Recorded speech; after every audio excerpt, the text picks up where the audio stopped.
Big news from Reliance. It reported weak profits and the numbers for the third quarter didn't impress analysts. However, what was key is that Reliance reported the lowest profit in the last 2 years. Sales were at 42% gain.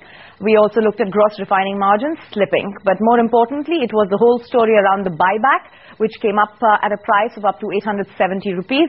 This is their first buyback in the last 7 years. Neeraj Shah has more details on exactly what these results meant and the buyback and its impact. Well, a disappointing set of numbers from Reliance Industries, quite frankly. Q3 PAT at 4440 crores, well and truly below the lowest end of what most of the top brokerages were estimating. Our own ET Now poll suggested a profit northwards of 4700 crores, 4750 to be precise. So at 4440 crores, they've clocked in a PAT which is gone down by over 20%, which doesn't sit too well. Even on the revenue front, maybe there is a margin of disappointment, but I think the bigger disappointment has come in terms of the GRMs. The GRMs have been at $6.8, which is well below estimates of close to 7.5% for some optimistic or realistic guessers, and in some cases people even estimated the GRMs to be as low as 7%. They've come in at 6.8, which is low. Experts have spoken about how the situation doesn't seem to be improving in the next quarter as well.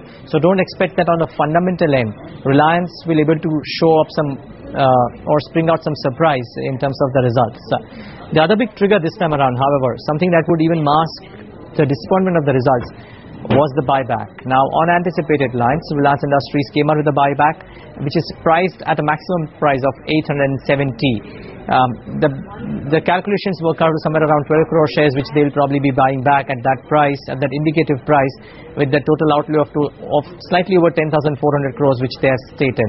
Now, that might provide a little bit of a cushion, because remember, the last 1 week, Reliance Industries has rallied almost anywhere between 7 to 10% based on this buyback news alone. Now, that rally has already happened. There is disappointment in the numbers.